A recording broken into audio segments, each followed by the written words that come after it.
श्री राधे कृष्णा। मैं हूँ सुजाता और आशा करती हूँ कि आप सभी बहुत अच्छे होंगे। सफरनामा विद सूजी के फर्स्ट व्लॉग में आप सभी का स्वागत है। तो आज मैं सोच रही थी, मेरे मन में एक थॉट आया कि अगर कोई दीक्षा लेना चाहता है तो वह कैसे लेता होगा। पहले गुरु चुनने पड़ते होंगे, उसके बाद वो दीक्षा के लिए आगे बढ़ सकते हैं। बट जिसके घर में शुरू से प्याज लहसुन का सेवन होता है और भी बहुत सारी चीज़ें होती हैं, तो वो कैसे आगे बढ़े? चलो, खुद का छोड़ना तो पॉसिबल है, बट अगर आपको दीक्षा लेनी है और आपका परिवार उस चीज़ का सेवन करता है, तो फिर आप उनके साथ रहकर सब कैसे मैनेज करोगे? मेरे मन में ये डाउट था। आज ये थॉट सुबह-सुबह आया, तो सोचा आप सभी के साथ शेयर करती हूँ।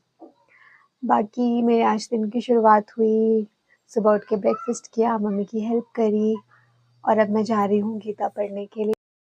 मैंने सोचा गीता जी पढ़ने से पहले मैं आपको एक चीज़ के दर्शन कराती हूँ, चलिए मेरे साथ। आई होप आपको भी वो देख के बहुत अच्छा लगेगा। मुझे तो वो देख के बहुत खुशी मिलती है। मुझे एक्चुअली प्रकृति से, नेचर से बहुत प्यार है। मेरे घर के सामने वैसे गार्डन है, बहुत सारे प्लांट्स हैं, बट मैं खुद का भी एक छोटा-सा गार्डन चाहती हूँ हमेशा से। बट जब कोई फ्लैट्स में रहता है तो वो तो पॉसिबल नहीं हो पाता, तो मैंने थोड़े बहुत ऐसे प्लांट्स लगाए हुए हैं। वो ये रहे, ये सब मैंने खुद ही लगाए हुए हैं। वैसे मैंने ये सारे जितने भी प्लांट्स हैं ये सोच के लगाए थे कि जब इनमें फूल आएंगे तो मैं वो कृष्णा को चढ़ाऊँगी, बट अभी तक तो इसमें फूल आ नहीं रहे हैं। ये है चमेली का पौधा, बट इसमें भी अभी फूल आना स्टार्ट, मतलब थोड़े बहुत आते हैं कभी-कभी, और फिर ये लंबा समय हो गया कि इसने अभी तक मुझे एक भी फूल नहीं दिया। ये है सदाबहार का पौधा, इसमें भी फूल नहीं आ रहे हैं, बट होप सो जल्दी ही आएंगे। मनी प्लांट देखिए कितना सुंदर है। और ये है गुड़हल का पौधा। मैंने जितने भी पौधे लगाए ये सोच के लगाए थे कि मतलब मुझे फ्लावर्स चाहिए पूरे साल। ऐसा नहीं हो कि वो जो फ्लावर्स आ रहे हैं वो कुछ टाइम के लिए आ रहे हैं, फिर आपको ठंड के लिए दूसरा पौधा लेना है। तो ये गुड़हल, सदाबहार, चमेली, आई थिंक ये ऐसे पौधे हैं जो पूरे, अगर आप इनकी ठीक से केयर करो तो ये पूरे साल चलते हैं, और इनमें से जब फूल आएंगे तो आप भगवान को अर्पित कर सकते हैं। और ये है बेल पत्र, देखिए ये मैं शिव जी की पूजा के लिए लेकर आई थी। मैं सोचा था कि मैं इनके नीचे शिवलिंग रखूँगी और फिर पूजा किया करूँगी, और मैंने किया भी, बट मुझसे एक गलती हुई। वो गलती ये हुई कि मैं डाउट में आ गई थी कि शायद ये बेलपत्र नहीं है, और मैं लेकर वापस नर्सरी गई जहाँ से मैं लेकर आई थी, क्योंकि इसमें 3 पत्ते आ ही नहीं रहे थे। देखिए अभी भी इसके अंदर सिर्फ 2-2 पत्ते ही हैं, आई मीन 1 पत्ता ही है, 1 पत्ता आ रहा है, कभी 2 भी आ जाते हैं, बट 3 पत्ते कभी भी नहीं आते। तो फिर मैं बहुत पूजा-पाठ किया, उसके बाद फिर नर्सरी लेके गई। उन्होंने मेरे को दिखाया कि, उन्होंने बोला ये आपका भी बेबी प्लांट है, अभी ये बच्चा है, तो अभी इसके अंदर ऐसे एक-एक पत्ता ही आएगा। जब ये थोड़ा बड़ा हो जाएगा फिर इसमें 3 पत्ते आना शुरू हो जाएंगे। तो मुझे बहुत बुरा लगा। मैंने बहुत माफ़ी माँगी महादेव से कि मैं गमले से निकाल के फिर वो पौधा लेके गई, तो उसके लिए। बाकी ये है तुलसी महारानी, श्री वृंदा महारानी, देखिए नज़र ना लगे कितनी सुंदर है ना। बट अभी ये थोड़ी पीली हो रही है, मुझे नहीं पता क्यों, इनमें कुछ कीड़े भी आ गए थे, तो कल ही मैंने उन सबको निकाला है। बाकी अभी इसमें मेडिसिन डालूँगी मैं, मेडिसिन डाल के आई होप ये बिल्कुल पहले की तरह अच्छी हो जाए, ग्रीन हो जाए।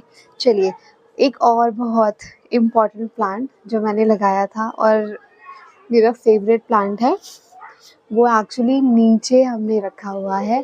कुछ टाइम बाद में इसको ऊपर रख दूँगी, वो पापा ने नीचे रख दिया था। देखिए, मैं कैसे करूँ कैमरा, ये देखिए, ये है आम का पौधा। मतलब मैंने, देखिए कितना बड़ा हो गया। पहले तो ये साइड से दिखाती हूँ, देखिए ये एक बकेट में लगाया हुआ है ना? कितना प्यारा है। ये जो प्लांट्स होते हैं, अगर आप इनको लगाते हो तो ये आपके बच्चों की तरह होते हैं। आपको इनकी केयर करनी पड़ती है, बच्चों की तरह बोलते नहीं हैं, बस दिखाते हैं पीले पड़ रहे हैं या मुरझा रहे हैं, इसका मतलब उनको कुछ चाहिए, पानी चाहिए, खाद चाहिए या कुछ कीड़े हो रहे हैं तो उसकी मेडिसिन चाहिए, ऐसा दिखाते हैं। मुझे तो ये बहुत पसंद है। बाकी ये इस आम के पौधे की ये स्टोरी है कि मुझे आम बहुत पसंद है। तो पापा लेकर आए थे मेरे लिए बहुत सारे आम। मैंने आम खाए ये कुछ मंथ्स पहले की बात है, इसी साल की बात है। तो मैंने उसमें से 2 गुठलियाँ ली, उनको वॉश किया और अलग-अलग गमले में डाला। जो अच्छे गमले में डाला वो नहीं होगी, इसको मैंने एक छोटे से डब्बे के अंदर डाला, वो डब्बा मैं आपको दिखा भी देती हूँ। ये है वो डब्बा। इसको अभी हम एक छोटे से डस्टबिन की तरह यूज़ कर रहे हैं। इसके अंदर हम मिठाइयाँ लेके आए थे, स्पंज वाले रसगुल्ले। इसके अंदर मैंने थोड़ी-सी मिट्टी डाल के वो आम की गुठली डाली और इसमें सबसे बड़ी बात, नीचे छेद भी नहीं किया। वो पानी की ड्रेनेज के लिए हम गमले में छेद करते हैं। माइक में थोड़ा इश्यू आ रहा था तो मैंने माइक डिस्कनेक्ट कर दिया है, आपको थोड़ा शोर आएगा। तो मैं कहाँ थी कि उस वाले में डब्बे में ड्रेनेज सिस्टम भी नहीं था, बट फिर भी ये देखिए, ये इतना बड़ा हुआ। तो इससे श्री हरि नारायण क्या बताना चाहते हैं, मतलब अगर देखा जाए तो इसको भी हम एक सीख की तरह ले सकते हैं। वो ऐसे कि 2 गुठलियाँ थीं, ऐसे ही 2 इंसान भी हो सकते हैं। आप ये एग्ज़ाम्पल किसी भी तरीके से ले सकते हैं कि 2 गुठलियाँ थीं, एक को सब कुछ मिला, अच्छी मिट्टी, अच्छा ड्रेनेज सिस्टम, डेली पानी, खाद, सब कुछ, और एक को कुछ भी नहीं मिला। एक छोटा-सा डब्बा मिला, उसके अंदर ड्रेनेज सिस्टम भी नहीं करा और उसको पानी भी कभी-कभी देना भूल जाते थे, खाद तो दी ही नहीं। बट फिर भी अंकुरित कौन-सा हुआ, जो जिसको कुछ भी नहीं मिला। तो हम लोग सोचते हैं ना कि कंपैरिज़न करते हैं कि जो हमारे साथ वाला है उसको भगवान ने सब कुछ दिया है, अच्छा घर, गाड़ी, पैसा, सब कुछ दिया है लिटरली। तो वही आगे बढ़ सकता है। परंतु जिसके पास कुछ भी नहीं है, पैसा नहीं है और कम चीज़ों पे गुज़ारा करना पड़ता है, तो वो कभी आगे नहीं बढ़ सकता, लेकिन ऐसा नहीं है।